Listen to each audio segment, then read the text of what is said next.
that is reading the New Testament in 6 months. So by June, we'll all have read the entire New Testament. That's cool, right? Like, who reads the whole New Testament? Bible scholars. So we're going to be Bible scholars, right? Like, if you ask most people that are sitting in pews right now, have you read the entire New Testament? Most of the time the answer is no. In June, we're going to be able to say, yes, we have. And if you look at the math, so we've got, it's about 2 chapters a day to start out with. If you, however you want to do this, and we're going to do some goal setting stuff, so this might actually fit in there, but if you listen to this on Bible Gateway, if you listen to the app, it takes 8 minutes. 8 minutes a day. We're just going to do, because I've done the 3 chapters a day, and you can read it in 3 months, but if you get behind on that, if you miss 2 days, suddenly you have to read 9 chapters that day. What happens if you miss 3 days, now you have to read 9 chapters? What do? We quit, right? Like, it's too much, or if you miss the whole weekend, whatever that is. If you miss 2 chapters a day for a couple days, you can still catch up, right? You might have to take a half hour to listen. So even if you fall behind, you can get there. Because the goal is not for this to be perfect, right? It's not that you check every box on the right day. You start January 1. If I were you, I would start today, right? Get a little ahead, get a buffer, right? I'm already ahead. Luke, how many of you have done? Where are you at? Matthew 5, 6? 7, 8? Right. 11, 12. So Luke's already at 11, 12. Get a little buffer in there. Because it's not about being perfect, but it is sometime this summer being able to say, I've read the entire New Testament. It's going to be cool. Because it's not about, like, you don't get we can make a badge if you want a badge. But, you start to learn some of these things. You start to see the narrative of Paul when he writes all these different letters. And, like, what does that really mean? You're gonna love it. It's going to be awesome. So you can listen to it however you digest. You can read it. I think we can all agree that it's probably not the difficulty of doing 2 chapters a day. Right? I just said it's 8 minutes. We all have that. But we've got to find time for that. We're talking about a little bit of that today. Maybe you set your alarm 15 minutes earlier than you normally do, just for the next 6 months. Or maybe you just Monday through Friday, you do it. Like, maybe the weekend isn't going to work for you. If the weekend doesn't work for you, then don't plan to read on the weekend. Right? Like, it's okay. Like, God will not be mad at you, I promise. You're his child. So, read Monday through Friday. Maybe it's like Saturday, Sunday, Monday, Tuesday works for you. Like, find out what works for you, and then check the boxes. You'll hear people say, well, I don't want to just be a Christian that checks the boxes. You don't check the boxes. Okay? Read it, check the boxes. And why? Because what's Romans 10:17 say?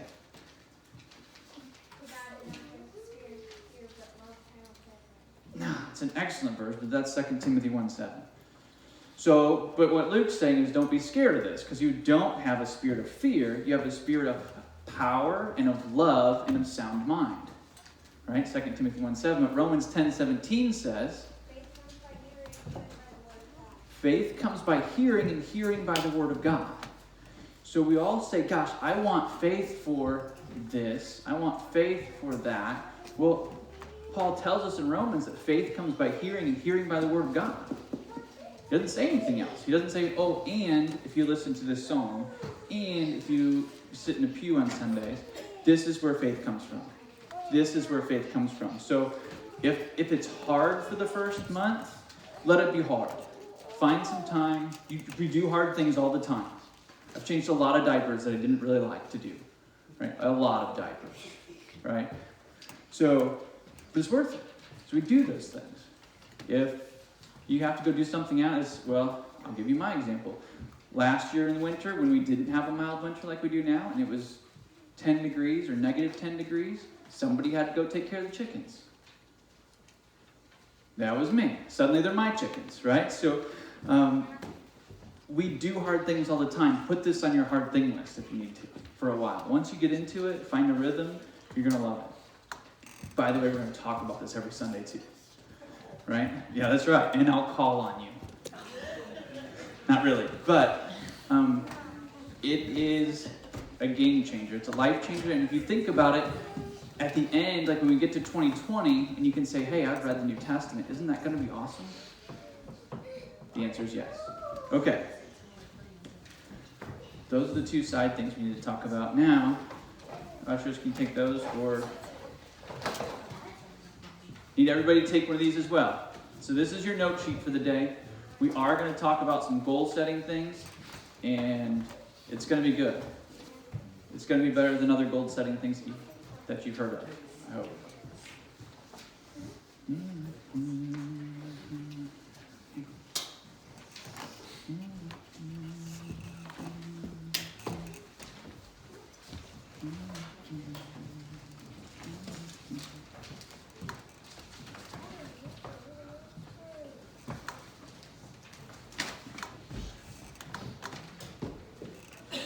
I don't think this is on your sheets, but if you would write down Luke 14, 28. If you need a pencil, raise your hand. We'll find somebody to get you one. Can we make that happen, guys?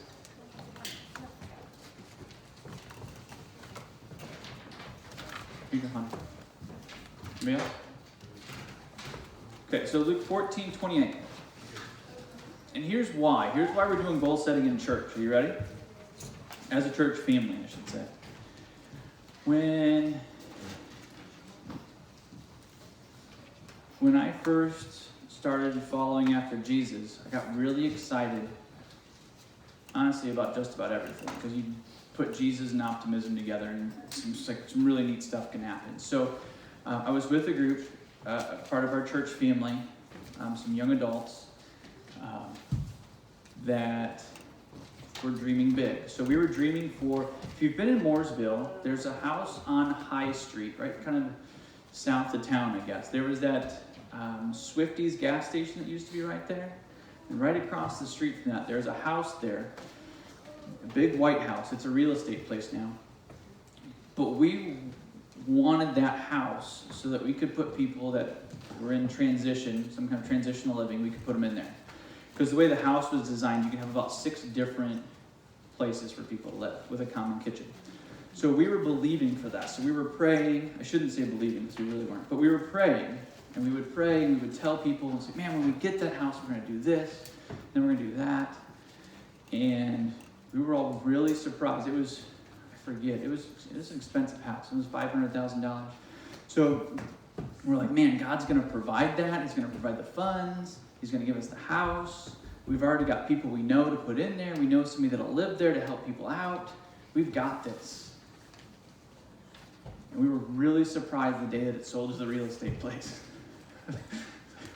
but how did they get that? We were supposed to get that, right? We were going to put people in there. It was going to help people. It was going to change their lives. We're going to do these things. It was going to be great. How could the real estate? They're just going to make money. So what we didn't do was raise any money. We didn't contact a realtor.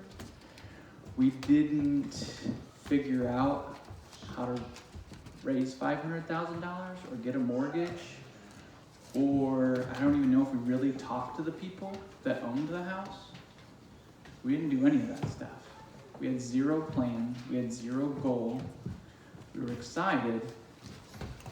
So let's jump to Luke 14:28. I'll read it. You don't have to turn there. But for which of you, intending to build a tower, sitteth not down first to count the costs, whether he has sufficient funds to finish it? Lest haply, after he has laid the foundation and is not able to finish it, all behold it and begin to mock him, saying the man began to build and was not able to finish. Or what king, going to war against another king, doesn't sit down first and consult whether he'd be able to go with 10,000 to meet him that comes against him with 20,000?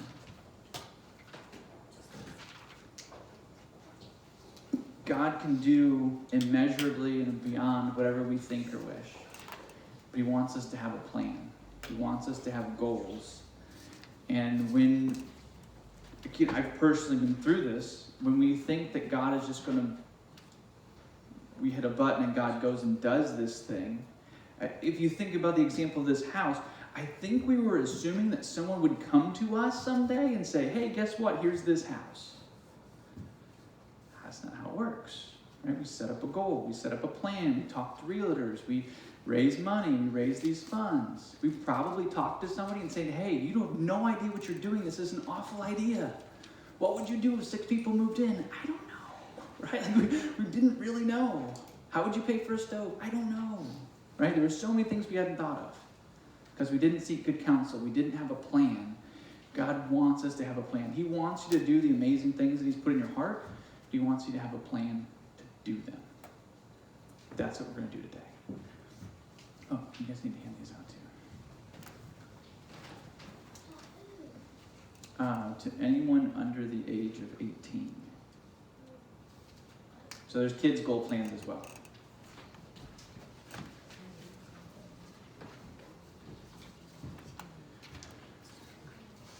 So we're going to walk through this sheet together, give you some stories, give you some ideas, because we've all made New Year's resolutions. The statistics show that most of them don't make it past the 15th. Gym memberships will skyrocket in the next week, and then they will plummet. Or they'll just be empty gyms by the end of the month, right? So we know those things. So things have to be a little bit different. Just because you make goals in a church building are not going to make them magically happen, right? Just because we talk about Jesus or put Jesus on here again doesn't mean that those things will happen. We need to employ good tactics, use science, use the things that we know work, use logic. God is a logical God. He's given us logic to be able to do these things. So if you have a goal that you know, maybe you can put that in. This is a draft. I think we have more of these if you want to finalize them. But if you have a goal, you can put a goal up there. We're going to find ways to make it specific and the general smarter idea. But if you've got a goal, and we're going to look at a 3-month time period. So we're looking at 90 days. So from December 30th, which I think is today, to March 31st, which happens to be a Sunday, we're going to track our goals. So find a goal that you can do within 3 months. If you finish early, great.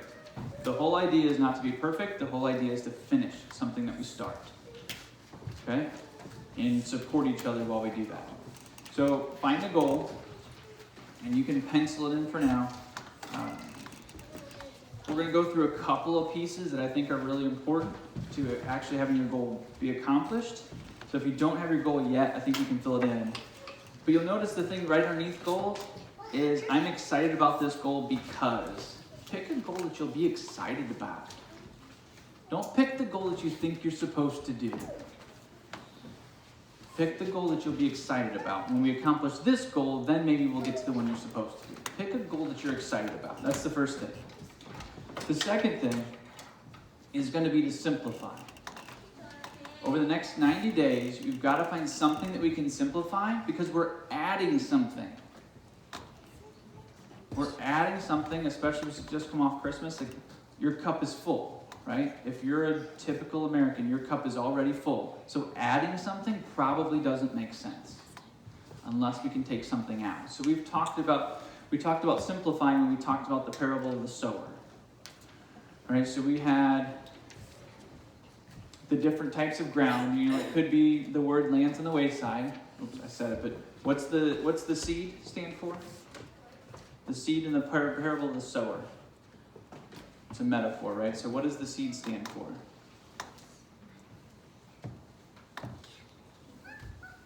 Nope, we're the ground.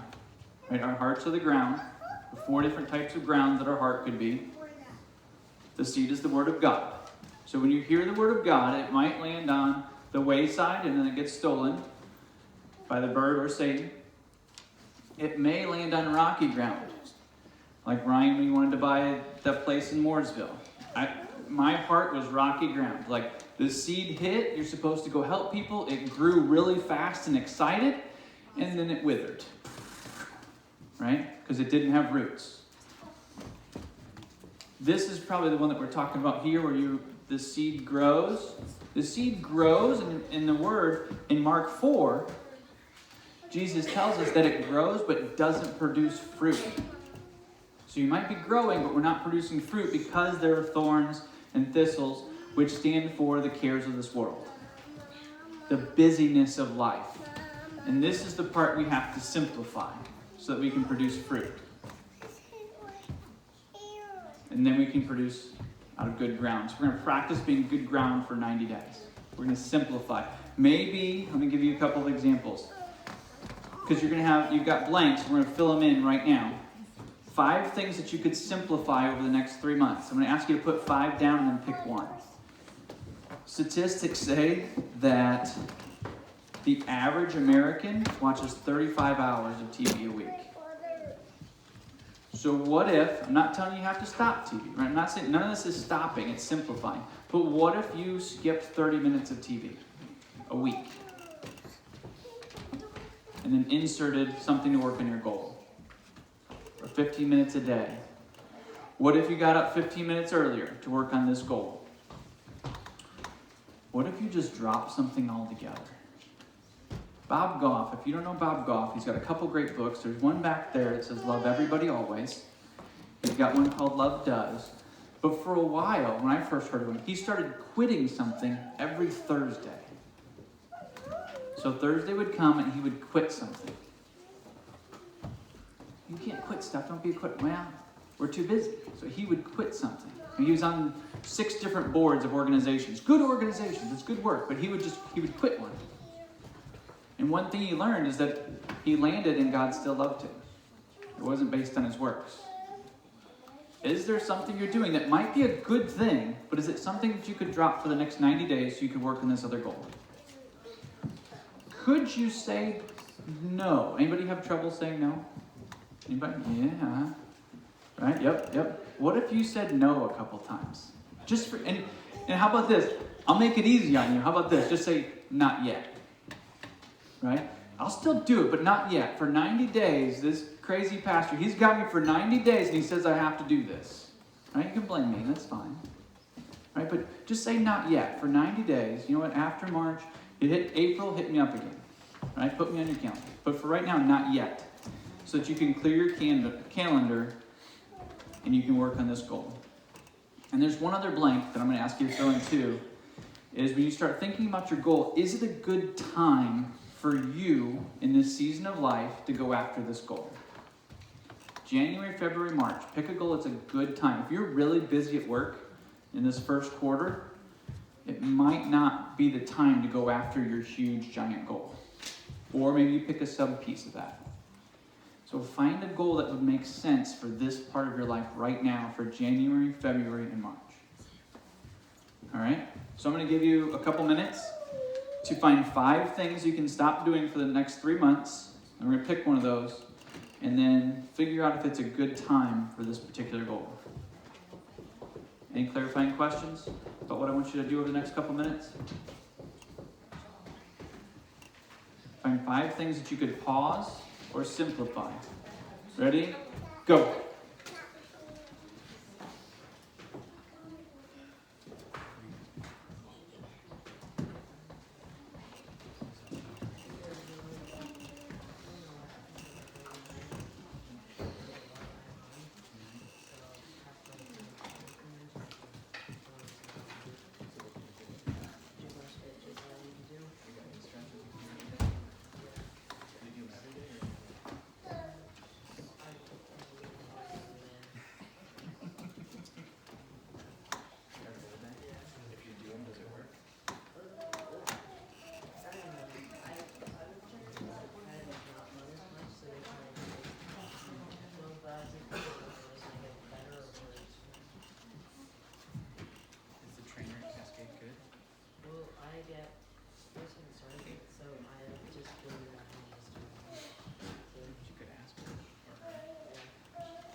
things that we could simplify or just stop doing?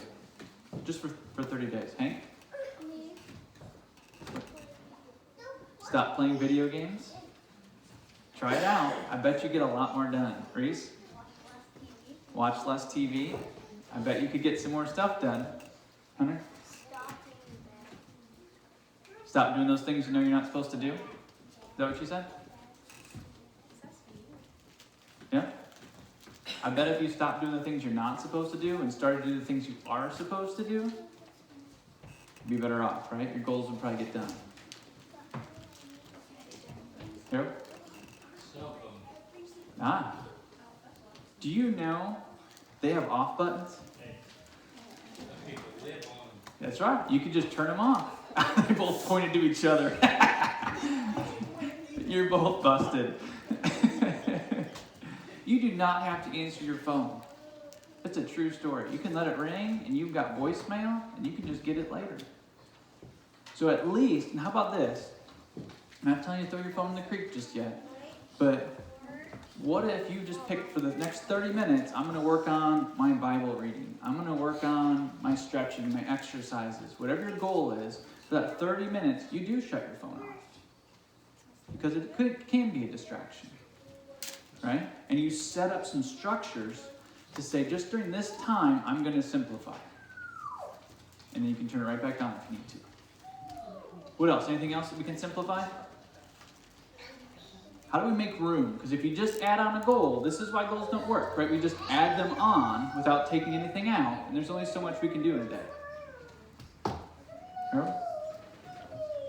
Buying stuff I really don't even need. If you stop buying stuff you really don't need, probably more room in your barn and more time on your hands, right? Hey, wait a second. But it is, right? If you think about all the time that takes to go and buy something, what if you just took that time to work on your goal? Because if I really call you on your goal, say, well, I haven't done it because I don't have time. So let's find the time and simplify those times. And then track that data. So whatever your goal is, Owen's got his working on his knees and doing his stretches. So getting actual data, like if he wants to do it 4 times a week, and just writing down how many times did I actually do that. And if you only do it 2 out of 4 times, not getting mad at yourself and giving up. It's okay to not be perfect. Perfectionism will crush your ability to finish. Do you know when most people give up on a course? So you take an online course. I mean, I love online courses. But most people stop on day 2. Yep. If it's a 90-day course, a 30-day course, the majority of people, like 90%, will stop on day 2. Not day 15, not when it gets tough, not the middle, day 2. Because they'll do day 1 because they're excited, and then they'll wait a week and say, I can't do it, and they just give up. So if you can get past day 2 of your goal will be all set. But tracking the data will help. And can you write this down? Track effort. Track effort more than results. Track effort. Because you can control effort. You completely control effort. You don't always control the results. If I give you the example of when I was writing my book, I'd say, okay, I'm going to sit down, I'm going to write X number of words each morning. Well, sometimes you have to just edit those words, or you have to do something else. And then you start to lose motivation when you're not getting enough words. But if I wrote down hours that I worked on it, it would build my motivation. Wow, I worked on it 4 hours this week? That's great. I'm going to do 5 next week. But track your effort because you can control your effort. You can't always control your results. I'd like us to talk a little bit amongst people right here. How do you make your goal fun? What can you do to make your goal fun? You are 43% more likely to accomplish your goal if you insert fun somewhere. And fun can be whatever is fun for you. It could be weird. I'm not going to give you my examples. So I'll give you my examples. So for me, like I get up early in the morning. So if I get up early in the morning, then I get to have a carbonated water. That's right. Hunter? I thought you would say coffee. Right. You'd think I'd say coffee. You'd think I'd say that I get to take myself out to dinner or whatever it is. For me, apparently a carbonated water is a treat. Luke spits it out, right? Like, it's nothing special, but I know, like, the night before I put it in the fridge, and then when I wake up, I'm like, oh, I'm gonna go grab that and then go do my work. It's pretty wild over here, right? Up here it's pretty wild over here. So your fun can be as weird as you want it to be, but how can you put fun into this goal? Talk to some people around you real quick to get a couple of ideas. Give me 2 minutes. How can you make your goal fun? Go. So I guess just watch TV, watch something while I'm doing my easier. Yeah. Right. That's not.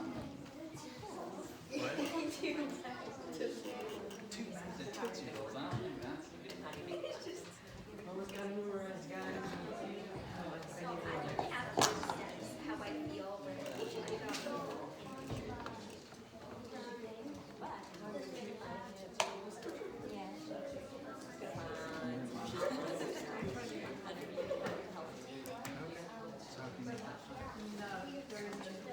What if you found a day where you go to lunch, say you teach us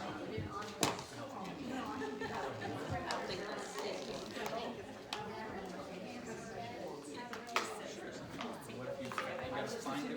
There you go. Right. What if you make three healthy meals a week and you get X, Y, Z?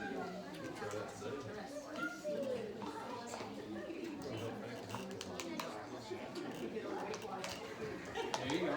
See? That's what mine's carbonated water, so. That's right. But it works. It works.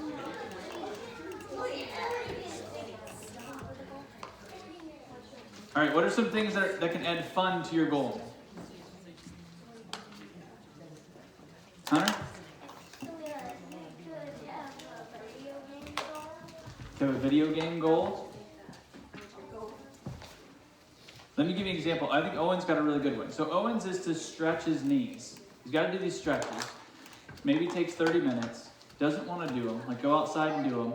So it might conflict with other goals. You have to work through it, Kim. But what if he watches TV while he does it? Like, you can't do anything while you're stretching. If you watch TV separately, you might just be wasting time. But what if he was stretching his knees and watching TV at the same time? He's going to accomplish his goal, right, of stretching his knees. He adds a little bit of fun to it. What else? Hank?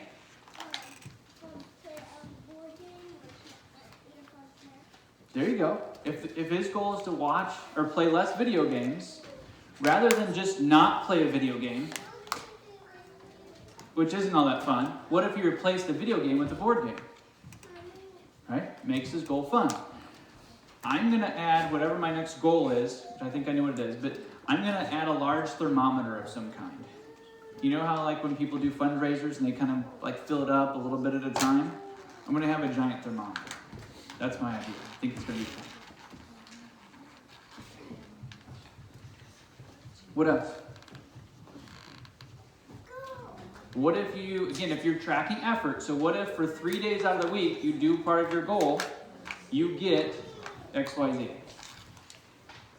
Right? So if you do it these 3 days, then there's some kind of reward. You can go buy something you don't need. I don't know. Make sure it doesn't conflict with your other goal. But we have to find a way to add fun, because that's another reason we quit goals. I decided to more watch TV and There you go. Make it work. You've got to find a way to make it fun or you're not going to do it. The next one is get help. The biblical example is Barnabas. So if you go and read Acts, which is a history book, and you will read it, right, in a month or two. When you read Acts, you'll hear about Barnabas, and his name actually means son of encouragement. So likely changed his name to son of encouragement, which means that if encouragement, the idea of encouraging people, had offspring, it would be Barnabas. It would be this guy. He was so encouraging, he would be the son of encouragement. You need to find that person. I have the gift of encouragement, by the way. So if you have a goal and you need someone to encourage you, I will do that. Just text me. I think I actually put my number in the slides maybe. See? Right there. Email me, text me. I have the gift of encouragement, right? Like every spiritual gift test that I take, it pops up. Mercy, 0 actually. Mercy, not so much. So if you're feeling bad about your goal, I'm not the right guy. But if you need some encouragement, I'll help you out, right? So find some people. And if you look at the boxes here, I'd like you to write down who are you going to tell about your goal. And I think it should be someone in the church family. Because then we can come every Sunday and say, hey, how are you doing with your stretches? How are you doing with video games? Right? There's a little bit of accountability. It makes me think, I'm going to work my goal before I get there so I can tell Paul I did some of my goal. Right? It's a great way for us to connect. So find somebody in your church family. There might be some people, if you look at your blanks, there might be some people that you shouldn't tell about your goal. It's true that there could be some people in your life that are not excited about your goal and may tell you that you can't do it. Just don't tell them. Right? Just don't tell them. You don't have to tell everybody that you're doing this goal. Right? But tell the people that will encourage you. If you need to ask someone for help, put that down as far as your next steps. Who do you need to help? Owen and I talked about maybe he should talk to the trainer at Cascade. Like, what are some really good knee stretches? Instead of us just kind of guessing a little bit, here's what worked for me. Like, go find somebody and ask for help. Because if we get to a roadblock, we quit our goals. So don't let the roadblock let you quit. Go ask somebody. I love to have a Bible verse to stand on. Ephesians 3:20 is the idea that God can do beyond what we think or imagine. Philippians 4:13 is, what's Philippians 4:13? He's mouthing it. It's true. I can do all things through Christ Jesus who strengthens me. Like, find those verses that you can stand on.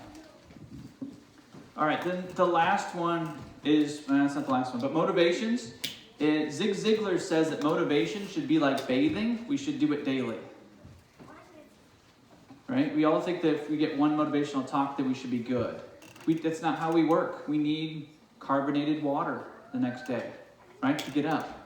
Again, your motivation can be whatever it is for you. It's probably not carbonated water, and that's okay. Maybe it's one Tootsie Roll. Because I don't drink, like if I don't get up early, I don't get the carbonated water. You don't get your Tootsie Roll. That's what you choose. Right? So, but find extra motivations. So I have a couple blanks for you that I think will help motivate you. If I achieve this goal, then, we'll continue with Owens. If he achieves his goal of stretching his knees out, he will run more and run faster. If I don't achieve this goal, if he doesn't stretch 4 out of 7 days, he is going to run slower and have more pain. I think you need to write that down so that you know what happens if we don't achieve this goal, because there is a consequence. The next one is a biblical truth. I will be able to say what? If you look at the end of March and you do achieve your goal, what will you be able to say? If you're going to write a book, you'll be able to say you're an author. Do you know that when an author is writing a book, they're considered an author? Not when they're done, right? What do authors do? They write books, not they have written books. They write books, so as soon as you start writing your book, you're an author. No, authors are people that have books, they sell books. No, as soon as you start writing, you're an author, and you should call yourself an author. You should start speaking those things right away. So whatever your goal is, imagine it being completed and start calling yourself that now. Organized. I've talked about it that I used to have issues with organization, so I started talking about how organized I am because God's an organized God. I'm a pretty organized guy. Right? Still have some ways to go, but I talk about myself differently as if my goal has already been achieved. It's a biblical concept. You should do it. Whatever it is that motivates you, you should do more of that. If you've seen the videos of like motivational guys that yell at you, right? Like, you can do this, right? And they yell at you. I don't tell everybody. Like, I like those. Like, those work for me. I'm like, those work. Like, I feel like they shouldn't, but they do for some reason. I don't know why, but when that guy yells at me and tells me I can do it, I'm like, I think I believe him. Right? And again, that might not work for you. You might not want guys to yell at you, but whatever it is that does work, do more of that. It could be a song. I listen to the same Mercy Me song over and over again when I work. The exact same song. It's greater. I just listen to it again and again and again. It works for me. Find what works for you and do lots of it. On the back, there's 2 types of goals. This was a big aha for me. 2 types of goals for you to choose, and you can do multiple. The first one is an achievement goal. It means at the end of March, I will have completed this one large task. And you'll see you've got sub next steps there. So if you look at, say, writing a book. We use that as the example. You write a book every day. You write some of it every day. And at the end, your achievement goal, it is achieved, and there's a book to show for it. A habit goal is trying to change a habit. So it's something you do over and over again. I wanted to make sure that I prayed with my wife every day. Because I wasn't praying with her every day. It was sometimes, but not every day. So I made it a habit goal. The goal that I would pray with Brandy every day, and then started checking the box if I did it. Our brains work when we check boxes. Right? It is not difficult for me to pray with Brandy at the end of the night. At this point. Because I have a habit. I've built that habit, but this is how I built it. I made it a goal. Some of my goals from last year, because they don't have to be work related. For me personally, I wanted to learn how to play Amazing Grace on the piano and sing it fluently. Did that. I can't do it now, but I did that. As a dad, I wanted to help some of the kids write a book. I wanted to make sure I read a book with Anna every week. That's a low bar for me. We read lots of books every week, but I made it a goal and I wrote it down. I'm going to read with Anna every week. As a husband, I wanted to help Brandy get our family photos under control. We did that. Most of that, I can't help with that, but I can give her time to do that. That was a goal I set to be a great husband. And then I've got some other work-related goals. And then I actually made it a goal to find one thing to quit. Because otherwise you won't do it. Make it a goal, write it down.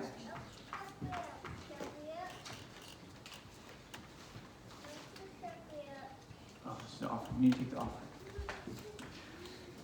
If we set goals the same way we always set goals, it won't do any good. If we can set them differently, it can do amazing things for the kingdom of God. The goals that you're setting are important for you, your family, which means they're important for God. And it's worth us talking about. For the offering, as the ushers come around, I did want to, Philippians 4, we were reading this last night. Paul is talking to the Philippians, who were the first ones to give in a different city. They gave as a mission to missions. They gave to Paul when he was in Thessalonica. And Paul says it was good for him, but it was better for the Philippians that they gave. We give offerings to God, to the church, because it's good for us personally. It's good for you to give. That's what Paul says. Don, you better pray quick. Let me see if I can stop him. All right. Father, Lord, Jesus, thank you so much for God for this day you've given us, for the wonderful holidays, Lord, we've had, the Christmas time, Lord, we'll be able to share with family and friends. Lord, as we look forward into this new year, help us to set these goals and to accomplish them. Help us to pray to you, Lord, and to seek out more things, to seek out more ideas, more ambitions, more goals that you have for us, Lord. Seek out to you for those answers. Lord, just love you and praise you. Thank you so much for this day and for the opportunity to be here. In Jesus' name, amen. Amen. Don't be a stranger. We're all neighbors.